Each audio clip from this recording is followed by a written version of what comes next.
Een ruime meerderheid van de CDA-achterban stemt voor de resolutie. Hierin staat net specifiek dat de Angolese Mauro blijven moet, maar dat het CDA voor een humaner asielbeleid is. Als deze resolutie wordt aangenomen, dan wekt dat bij mij wel een verwachting hoe de Kamerfractie om zal gaan met die jonge asielzoekers die hier heel lang zijn.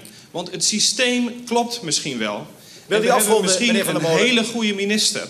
Maar het sociale probleem is dat je het niet meer over je hart kunt verkrijgen om deze jonge mensen terug te sturen. Dank u wel.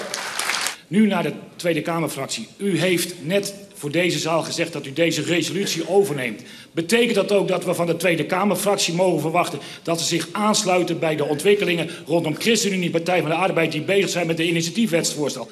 Van der Ham doelt op een wetsvoorstel waarin staat dat asielziekers die hier langer als 8 jaar binnen een verblijfsvergunning krijgen moeten. Als het CDA hiermee instemt, kunnen ze wel eens problemen krijgen met gedoogpartner PVV.